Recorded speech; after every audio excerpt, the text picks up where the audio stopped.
En el día de hoy, amigo oyente, llegamos a otro racimo pequeño de salmos que pertenecen uno al otro. Este pequeño segmento comienza con el Salmo 52 y finaliza con el Salmo 55. Aquí uno encuentra un cuadro profético que no puede ver en ninguna otra parte acerca de la venida del anticristo, el hombre de pecado, quien tiranizará a Israel y a este mundo durante el fin de las edades. Él será un dictador mundial. El Señor Jesucristo se refirió a él en el mensaje que pronunció en el Monte de las Olivas, y Daniel en el capítulo 24 también habla de su venida. Aún Pablo mismo habla de su venida. Todos estos salmos que tenemos ante nosotros son salmos masquil. Hemos visto que esto quiere decir que son salmos de instrucción. Y estos salmos nos presentan verdades espirituales y profundas concernientes a la profecía en relación con el futuro. Ahora hay quienes están diciendo muchas cosas raras, extrañas, actualmente acerca de la profecía. Existe un fanatismo y un gran departamento de escatología, o sea, la doctrina de las cosas futuras. Hay muchas cosas que se están diciendo en el presente que no deberían decirse, a causa de la ansiedad y la incertidumbre del día en que vivimos, y muchas personas están regresando a la palabra de Dios. Y por supuesto, por todas partes aparecen conferencias proféticas auspiciadas por iglesias que antes no mostraban ningún interés en esto. Y hay ciertos hombres también que se interesan en estas cosas, por las cuales no mostraban ningún interés, y hoy se apartan por la tangente. Aquí tenemos un salmo que puede ser de enseñanza en cuanto a este hombre de pecado que vendrá. Vamos a destacar algunos de los puntos sobresalientes aquí hoy. Deseamos que usted note el Salmo 52, el primero que vamos a analizar hoy, y vamos a señalar una o dos cosas acerca de este salmo. Nuevamente, debemos decir que la introducción que tenemos antes del salmo es parte de la escritura. Es al músico principal, masquil, es decir, instrucción de David, cuando vino Doeg Edomita y dio cuenta a Saúl diciéndole, David ha venido a casa de Ahimelech. En otras palabras, aquí tenemos a un hombre que podría traicionar a David. David había sufrido en manos de muchos hombres que habían profesado ser sus amigos, pero que luego lo traicionaron. Vamos a ver a uno en particular en esta sección. Escuche lo que él dice. Esa es la marca del anticristo. Daniel dice que él hablará con palabras hinchadas, jactándose de sí mismo. Escuche lo que dice el primer versículo de este Salmo 52. ¿Por qué te jactas de maldad, oh poderoso? La misericordia de Dios es continua. Se está jactando de su pecado. Cuando David pecó, él guardó silencio, él no dijo nada. Él estaba bajo convicción, una convicción profunda.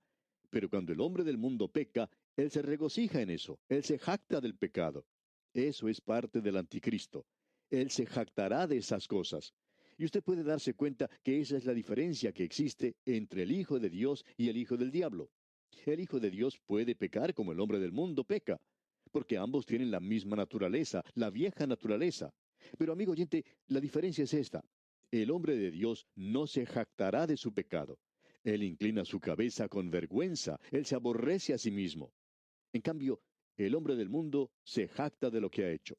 Y el hombre de pecado será esa clase de hombre. En realidad, él será un compendio de todo eso, y todos los pecadores le amarán precisamente por eso, ¿ve usted? Luego este hombre continúa en el versículo 2 y dice, agravios maquina tu lengua, como una navaja afilada hace engaño. La última parte del versículo 1 decía, la misericordia de Dios es continua. Como usted ve, amigo oyente, Dios lo tolera por un corto período de tiempo. Aparentemente Dios no lo puede soportar por mucho tiempo, solo por un período de 7 años. Ahora en el versículo 3 se nos dice, amaste el mal más que el bien, la mentira más que la verdad. Usted probablemente ha escuchado decir que hay algunas personas que prefieren decir una mentira, aun cuando sería más fácil decir la verdad. Y eso ciertamente será verdad en cuanto al anticristo. Escuche ahora lo que dice el versículo 4. Has amado toda suerte de palabras perniciosas, engañosa lengua. Aquí tenemos algunos nombres para el anticristo. Oh poderoso en el versículo 1. Él es el poderoso y él tiene una lengua mentirosa. Uno no puede creer ni una palabra de lo que él dice. Y en la primera parte del versículo 5 leemos, por tanto, Dios te destruirá para siempre. Esa palabra destruirá aquí quiere decir que Dios lo va a derribar. Eso es lo que la venida de Cristo hará. El anticristo será un dictador mundial que nadie puede detener. Nadie sino Dios, por supuesto. Entonces se nos dice que Dios es quien lo derribará. Y en el versículo 6 leemos, verán los justos y temerán, se reirán de él, diciendo, ahora Dios lo traerá a juicio. Él lo derribará y entonces aquellos que antes le temían se van a reír de él. Él será el hazme reír de todo el universo y este será el anticristo. Vemos ahora en el versículo 7, he aquí el hombre que no puso a Dios por su fortaleza, sino que confió en la multitud de sus riquezas y se mantuvo en su maldad. Se nos dice que será un hombre muy rico. Ahora el versículo 8, pero yo estoy como olivo verde en la casa de Dios. En la misericordia de Dios confío eternamente y para siempre. Permítanos decir, amigo oyente, algo más acerca del anticristo. Él es un hombre rico. En la actualidad podemos apreciar que solo los hombres que tienen muchas riquezas pueden llegar a ocupar los altos cargos en nuestros países.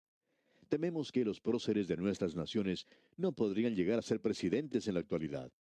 Nuestros contemporáneos hablan mucho acerca de los próceres, pero no creemos que esos próceres pudieran llegar a la presidencia en estos días. Y el anticristo podrá lograr eso al mismo comienzo debido a las grandes riquezas que posee. Y aún así, en medio de todo eso, el Hijo de Dios podrá tener su oportunidad. Leamos ahora el versículo 9. Te alabaré para siempre, porque lo has hecho así, y esperaré en tu nombre, porque es bueno delante de tus santos. El Salmo 53 ahora es lo mismo que el Salmo 14 en lo que se refiere a la traducción, pero hay algo que es bastante interesante que vamos a destacar. Comienza diciendo en el versículo 1, dice el necio en su corazón, no hay Dios. Se han corrompido e hicieron abominable maldad. No hay quien haga bien. El anticristo será un ateo. Este salmo se llama Maalat, y es en tristeza y enfermedad. Corresponde a la apesadumbrada condición de los últimos días cuando el anticristo reine. El anticristo es un ateo, como ya dijimos. Ahora, hay algo aquí que es diferente a lo que se dice allá en el Salmo 14, aun cuando parece ser idéntico. Usted encuentra que la palabra Jehová se utiliza 4 veces y Elohim 3 veces. Pero aquí en el Salmo 53, Elohim se usa 7 veces. Ahora alguien quizá diga, ¿y qué hay con eso? Bien, Elohim es el nombre de Dios como creador. ¿Y dónde es que el ateo está negando a Dios en el presente? Es en relación con la creación. La revelación de Dios, la palabra de Dios, se está negando, y la Biblia ya no es considerada digna de confianza, infalible, la revelación de Dios para nosotros. Los primeros capítulos del libro de Génesis son calificados como folclor y mito en el presente. Aun hombres que dicen ser creyentes están diciendo cosas así. Se ha adoptado la evolución en el presente como la explicación para el origen de todas las cosas. Hace muchos años, un gran educador, presidente de una de las universidades más grandes de los Estados Unidos, dijo, nosotros no damos nada por sentado, ni siquiera la existencia de Dios. Ahora, ese es el mismo espíritu del anticristo. Él niega al Padre y al Hijo. Allá en la primera epístola del apóstol Juan, capítulo 2, versículo 22, leemos, ¿quién es el mentiroso? Sino el que niega que Jesús es el Cristo. Este es el anticristo, el que niega al Padre y al Hijo. Si usted va a ir a Dios, amigo oyente, usted tiene que hacerlo por medio de la fe. Porque allá en la epístola a los Hebreos, capítulo 11, versículo 6, se nos dice, pero sin fe es imposible agradar a Dios, porque es necesario que el que se acerca a Dios crea que le hay, y que es galardonador de los que le buscan. En cierta ocasión, los integrantes de ese grupo musical inglés, los Beatles, dijeron, nosotros somos más populares que Cristo. Bueno, eso ya no es verdad en el día de hoy. Es muy interesante notar cómo el Señor Jesucristo puede volver a ocupar el lugar de importancia, habiendo estado fuera de él por tanto tiempo. Pero esa es la marca del anticristo, como usted puede darse cuenta. Bueno, no vamos a entrar en detalles con este salmo nuevamente, como lo hicimos allá en el Salmo 14 antes. Pasemos al versículo 6. Este versículo dice, oh, si saliera de Sión la salvación de Israel. Cuando Dios hiciere volver de la cautividad a su pueblo, se gozará Jacob y se alegrará Israel. Amigo oyente, yo no sé cómo alguien puede afirmar que Dios ha terminado ya su trato con la nación de Israel, a no ser que vaya a negar la infalibilidad y la inspiración de las Escrituras.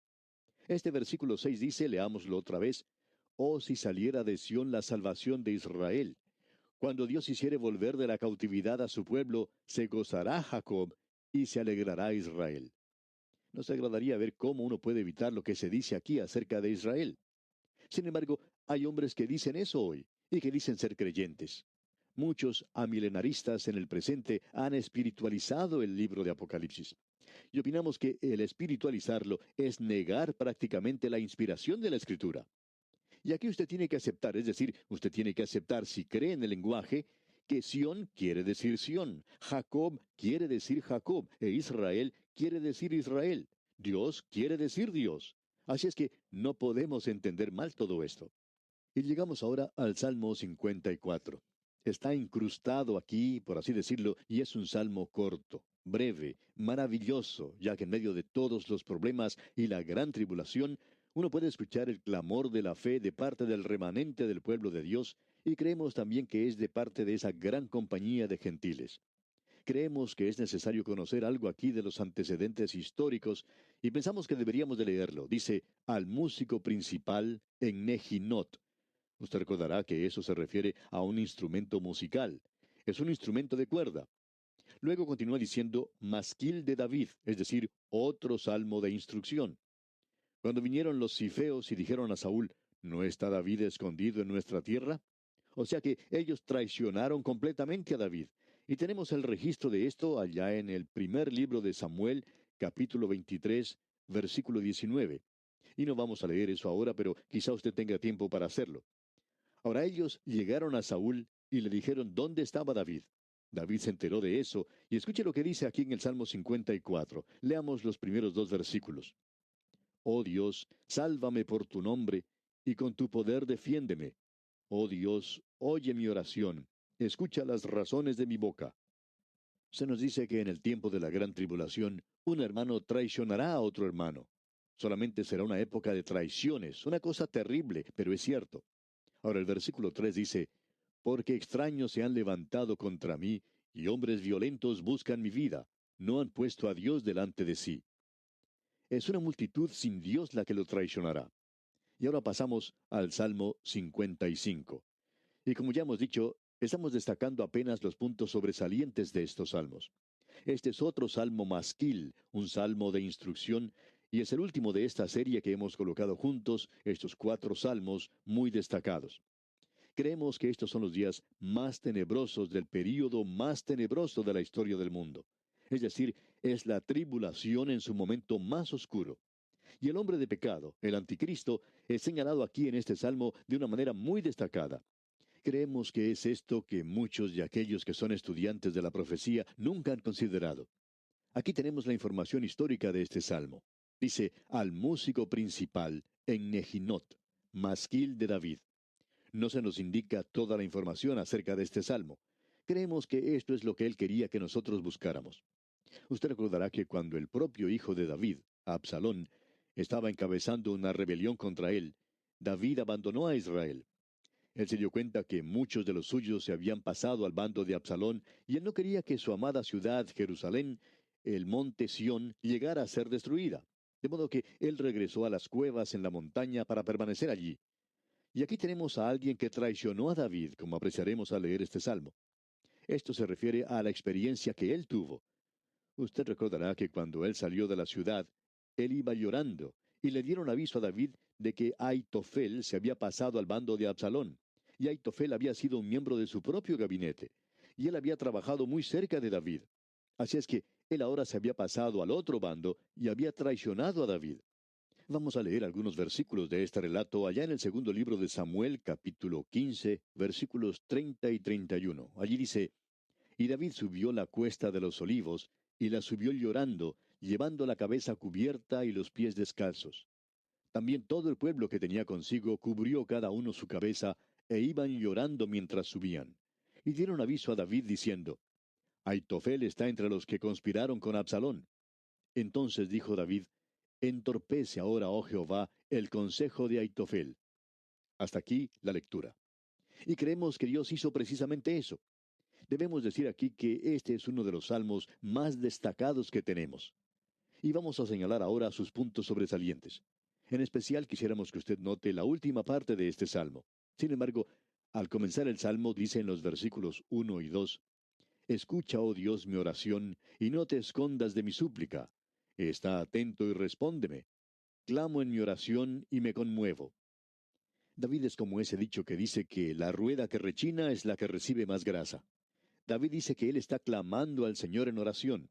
Estoy clamando porque me encuentro en una situación desesperada. He sido traicionado por un amigo. Y luego dice en los versículos 3 y 4, a causa de la voz del enemigo, por la opresión del impío, porque sobre mí echaron iniquidad, y con furor me persiguen. Mi corazón está dolorido dentro de mí, y terrores de muerte sobre mí han caído. David no sabía si él llegaría a ser asesinado en esta oportunidad, especialmente cuando aquellos que habían estado junto con él lo habían desertado para pasarse al otro bando. Prosigamos ahora leyendo el versículo 6 de este Salmo 55. Y dije, ¿quién me diese alas como de paloma? Volaría yo y descansaría. Usted recordará que antes le habían aconsejado que volara, que escapara a su montaña, es decir, que regresara allá. Pero David, por supuesto, no lo hizo. Pero ahora, cuando todo parece perdido, aun Aitofel, uno de sus consejeros de más confianza, alguien que estaba muy cerca de él, lo ha traicionado. Eso lo hace recordar a uno de Judas Iscariote, quien traicionó al Señor Jesús. Esta nación será traicionada por el anticristo, y a muchos de nosotros nos ha sucedido algo así, y por supuesto que eso duele. Leamos ahora el versículo 13 de este Salmo 55. Sino tú, hombre, al parecer íntimo mío, mi guía y mi familiar. Aquí tenemos a David hablando de él. El anticristo traicionará a esta nación. Él pretenderá ser amigo de ellos, aun hasta llegar a hacer un pacto con ellos. Y en el versículo 14 leemos que juntos comunicábamos dulcemente los secretos y andábamos en amistad en la casa de Dios. Esos hombres oran con usted y también oran por usted cuando usted está allí. Pero cuando usted les da la espalda, pueden clavarle un cuchillo. Ahora, amigo oyente, hay personas como esas en la actualidad y nos están rodeando. Si el anticristo apareciera mañana, tendría un séquito muy grande antes de la puesta del sol. Escuche ahora lo que dice David. Esta es una oración imprecatoria, debemos conceder eso. Pero escuche lo que él dice aquí en el versículo 15. Que la muerte les sorprenda, desciendan vivos al Seol, porque hay maldades en sus moradas en medio de ellos. Esta expresión aquí es escalofriante de veras. Creemos que es algo terrible. Aún en el presente lo escucha uno ya. A veces uno escucha que una persona le dice a otra, vete al infierno. Eso es algo terrible de decir, amigo oyente. Y debemos aclarar aquí que David casi dijo eso en cuanto a Aitofel. El Señor Jesucristo oró por aquellos que lo usaron malignamente y algún día Dios tratará con esto de la misma manera que Él trata con el anticristo. Escuche lo que dice aquí en el versículo 16 de este Salmo 55. En cuanto a mí, a Dios clamaré, y Jehová me salvará. ¡Qué cuadro el que tenemos aquí! Leamos ahora el versículo 17. Tarde y mañana y a mediodía oraré y clamaré, y Él oirá mi voz. Permítanos decirle algo que esto hará por usted, amigo oyente. Él causará que usted ore más de lo que probablemente haya orado usted antes, y eso puede llegar a ser algo bueno después de todo. Escuche lo que dice David aquí. Este es un cuadro del anticristo. Lo veremos en el versículo 21. Él es un gran mentiroso. Al diablo se le llama mentiroso desde el mismo comienzo. Y el anticristo ha salido del mismo infierno, amigo oyente. Escuche el versículo 21. Los dichos de su boca son más blandos que mantequilla, pero guerra hay en su corazón. Suaviza sus palabras más que el aceite, mas ellas son espadas desnudas. Ellos pretendían ser amigos de David, y al mismo tiempo estaban tramando cosas contra él. Así es el anticristo. Y el versículo 22 dice, Echa sobre Jehová tu carga, y él te sustentará, no dejará para siempre caído al justo. Permítanos decirle esto, amigo creyente, y podemos hablar con algo de experiencia. Entregue sus enemigos a Dios. Mía es la venganza, yo pagaré, dice el Señor. Entréguele esos enemigos a Dios para que Dios trate con ellos. En mi ministerio he aprendido que el Señor hace las cosas mucho mejor de lo que puedo hacer yo en tratar con personas así, porque Él sabe cómo hacerlo. Entregue sus enemigos a Dios, aquellos que le han traicionado a usted. Ponga sus cargas sobre el Señor. Eso es lo que Israel hará en la tribulación, porque ese es el único lugar a donde se pueden volver. Y muchos de nosotros encontramos que es un buen lugar a donde ir hoy. Veamos ahora lo que dice el versículo 23. Mas tú, oh Dios, Harás descender a aquellos al pozo de perdición. Los hombres sanguinarios y engañadores no llegarán a la mitad de sus días. Pero yo en ti confiaré. ¿Y qué en cuanto a usted, amigo oyente? ¿Y qué en cuanto a mí hoy en este mundo? ¿Vamos a comenzar a llorar y a odiar a la gente y a criticarlos? Amigo oyente, permítanos decirle, comencemos a poner nuestra confianza en el Señor. Y aquí vamos a detenernos por hoy, amigo oyente. Y Dios mediante, en nuestro próximo programa, entraremos en la etapa siguiente, comenzando con el Salmo 56. Mientras tanto, le sugerimos que usted lea este salmo y se familiarice con el contenido para que esté listo para nuestro próximo estudio. Gracias por su atención de hoy y confiamos encontrarnos nuevamente en este punto del dial. Hasta pronto, amigo oyente, que su confianza en la protección del Señor crezca día a día, es nuestra ferviente oración.